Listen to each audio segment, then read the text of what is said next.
Victoire nette et sans bavure du Portugal face à la Turquie 3-0. Débrief à chaud, c'est parti.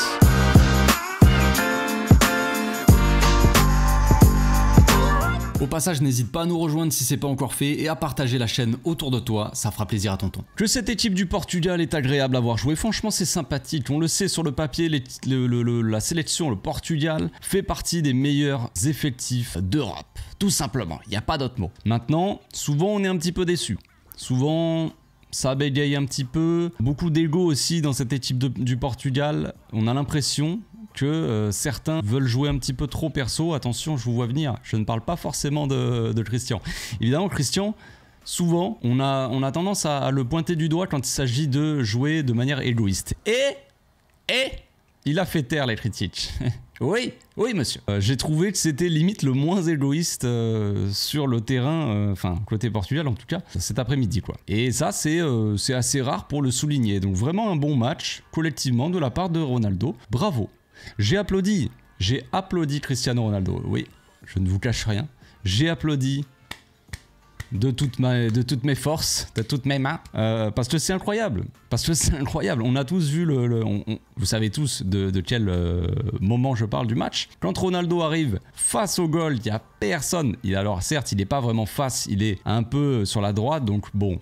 Mais ça reste Ronaldo. Et il fut un temps, peut-être que Ronaldo, il y a 2-0 pour le Portugal, il se dit, je vais le tenter. Si je le loupe, c'est pas grave, on gagne 2-0, tu vois. Mais je vais le tenter. Et là, non. Il y a Bruno à côté de lui, il lui fait la passe. Bruno marque 3-0. Pas Bruno Mars, Bruno marque.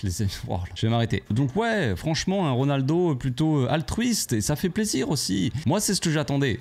Moi, c'est ce que je me disais aussi pour que ce Portugal-là avance, aille le plus loin, qui joue vraiment, enfin qui réussissent à faire des bonnes compétitions, à tu vois, être à la hauteur de leur effectif. Eh ben il fallait un Ronaldo aussi qui ait ce rôle altruiste quoi, qui soit un petit peu plus leader, un petit peu plus, tu vois, qui pense pas forcément à stater ou à des choses comme ça, tu vois. Alors, est-ce que ça va être tout le long de la compétition comme ça? Je ne sais pas. Voir Ronaldo jouer en passe, parce qu'il n'y a pas eu une seule fois, il n'y a pas eu qu'une fois où il est face au goal, là. Il y a eu une autre fois aussi où c'est, je sais plus qui lui donne le ballon, et il la met en retrait pour Bernardo Silva, qui aurait pu la passer à Bruno Fernandes, tu vois, jouer un petit peu plus en passe. Il a forcé un petit peu le tir, il n'y a pas eu but, mais Ronaldo qui joue en point d'appui, qui joue, tu vois, il n'a pas essayé de prendre le ballon, se retourner et frapper, tu vois, forcer un petit peu le truc. Non, de temps en temps il tente sa chance évidemment, mais je trouve qu'il a été plutôt altruiste et ça c'est une bonne nouvelle pour le Portugal tout simplement. Donc franchement voilà, on parlait de l'effectif du Portugal, il est rempli de talent.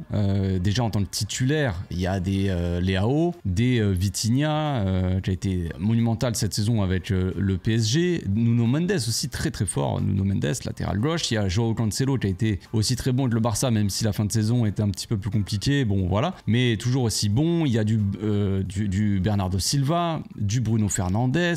Bon, il y a CR7 devant qui est CR7, ça reste CR7. Palhinha qui reste franchement un joueur assez intéressant, assez sous-coté et qui fait pas beaucoup parler, mais qui est un pur 6 et qui est vraiment très, très bon. J'ai trouvé qu'il a fait une bonne première mi-temps. Il y a Ruben Dias, bon, je vais pas faire le tour de l'effectif, mais quand on regarde vraiment poste par poste à chaque fois, c'est du costaud. Alors évidemment, le gardien, peut-être qu'on peut pas dire que ça soit un gardien top mondial quand on a Ruben Dias, Bernardo Silva, Bruno Fernandes, tu vois, des mecs comme ça. Bon, le gardien était un peu moins, mais ça reste un gardien qui est solide, qui a fait ses arrêts, voilà, il n'a pas encaissé, tant mieux. Mais vraiment une très belle équipe du Portugal. Et puis sur le banc, on a quand même des jeunes, je crois que ça s'appelle Joao Neves, là, le jeune, là, bon, il est rentré à 2 minutes de la fin, c'est un peu dommage. Mais lui, il est très fort. Ruben Neves, je trouve assez mauvais.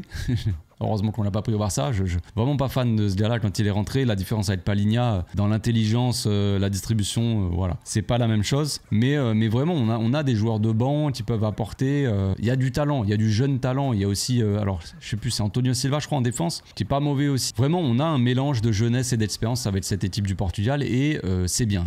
Maintenant, si le coach, ancien coach de la Belgique, arrive à faire fonctionner tout ça ensemble, ça peut vraiment être une équipe très très solide, on l'a déjà dit. Mention spéciale à Pepe, Pépé, qui porte bien son nom, hein, parce que je sais pas quel âge il a, mais voilà. Et finalement, qui est encore là. Plus les années passent, plus il est comme le bon vin, Pépé. Et il fut un temps, c'était un giga boucher, le plus gros boucher qu'on ait jamais vu du football. Et puis voilà, avec le temps, il s'est un petit peu assagi aussi, peut-être, on va dire ça comme ça. Mais ça reste quand même un top défenseur, franchement. Faire ce qu'il fait, ces perfs-là au haut niveau comme ça, à son âge, c'est très solide. Il fait partie des meilleurs défenseurs centraux d'Europe, enfin en tout cas dans cette compétition. Match de patron qu'il nous fait, alors évidemment c'est pas forcément l'homme du match, mais il fait partie des hommes du match de ce match-là. Il a été monumental. La charnière Ruben Dias, Pépé, c'est pas la charnière la plus rapide des sélections, mais voilà, en termes de lecture de jeu, d'interception, de tacle, de qualité, tout ça, ça y va quoi. Puis Pépé, il a l'expérience aussi qui parle pour lui. On a Ronaldo devant qui a son expérience aussi. S'il commence à être collectif, à jouer vraiment pour l'équipe, Ronaldo, ça peut être une bonne nouvelle pour le Portugal. Et puis derrière, si on a Pépé qui lead cette défense avec son expérience, ça peut être que du beau spectacle. C'est tout ce que j'ai envie de dire. Donc le Portugal qui a marqué 3 buts.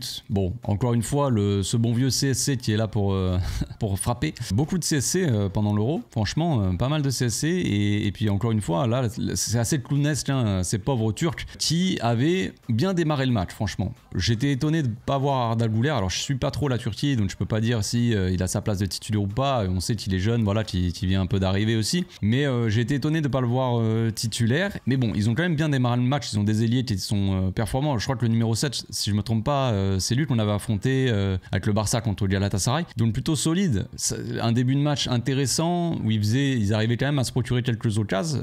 La Turquie, ils ont eu une grosse occasion où il y en a un qui essaie de reprendre un tir de la tête là, qui est un centre quoi de la tête, et c'est un peu raté. Il se fait mal, je crois, avec le gardien. Bref, quelques grosses occasions comme ça manquées, et puis après ils se font punir derrière par un but, un beau but, hein. Belle construction, une des premières montées de Nuno Mendes, vraiment qui montait mais partiellement. Il montait pas trop souvent non plus, pas à se projeter trop pour pas trop laisser d'espace dans son dos aussi peut-être. Il laissait un petit peu Leao faire le taf offensif, mais à un moment donné, Leao qui est écarté, Nuno Mendes qui rentre aussi à l'intérieur du jeu, un peu comme de l'autre côté avec Joao Cancelo qui rentre à l'intérieur du jeu pour apporter un petit peu des supériorités. En fait, il dédouble mais à l'intérieur, et ça apporte aussi des solutions, parce que la passe de Leao en profondeur pour Nuno Mendes, elle est parfaite. Centre en roté de Nuno Mendes qui a cette qualité de centre aussi. Elle est déviée un petit peu par le défenseur, je crois, de la Turquie, donc sinon il y avait CR7 qui était là. Malheureusement, voilà, c'est pas lui qui l'a chopé, mais c'est Bernardo Silva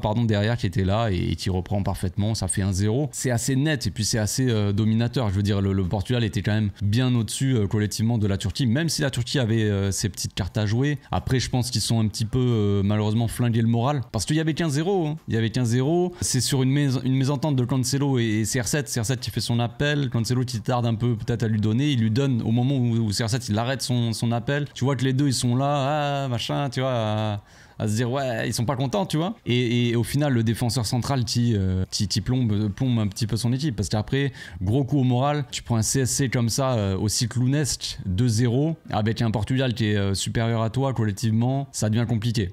Et ils ont mis un petit peu de temps à s'en remettre. Puis après, voilà, hein, le 3-0, Ronaldo qui part à la limite du hors-jeu, qui est complètement seul. Altruiste, comme on a dit, qui sert Bruno Fernandes pour plier le match. 3-0, c'est net et sans bavure, j'ai envie de dire. Hein. Ils n'ont pas forcément été ultra inquiétés en deuxième mi-temps, même si la Turquie a essayé de pousser pour revenir dans le match en fin de match. Le Portugal était quand même assez solide et assez serein défensivement, concrètement. Donc c'est vraiment une bonne opération pour le Portugal, qui est premier de son groupe avec 6 points, donc 2 matchs, 2 victoires, 5 buts marqués, 1 but encaissé. C'est du solide, c'est plutôt pas mal. La Turquie donc qui reste quand même deuxième, parce que la République tchèque et la Géorgie avaient fait match nul. Donc concrètement, je pense que la Turquie vont quand même se qualifier. Le Portugal, ils sont tranquilles. Je pense qu'ils finiront du coup premier de leur groupe assez facilement. Prochain match du Portugal, ça sera contre la Géorgie. On va voir comment ils vont s'en sortir. On sait que la Géorgie, ça a été assez solide, surtout au niveau du gardien de but. On en a déjà parlé un petit peu ici sur la chaîne. Mamadashvili,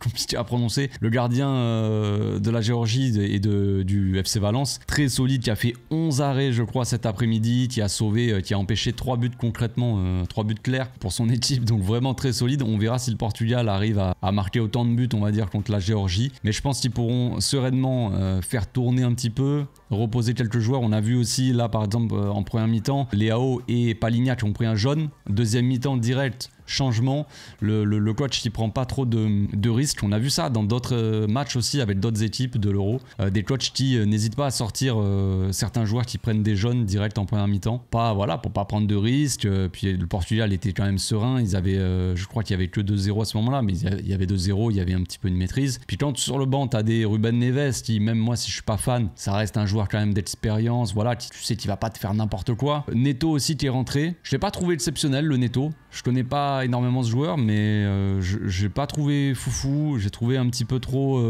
Il se précipitait un petit peu trop. On aurait dit qu'il vraiment il voulait prouver quoi. Voilà, même si Leao a pas fait un match monumental, il a quand même été surveillé de très près. Puis on sait, la Turquie, ça reste quand même une équipe qui est assez agressive, qui va au contact. Hein. Il y a eu pas mal de fautes sifflées en première mi-temps.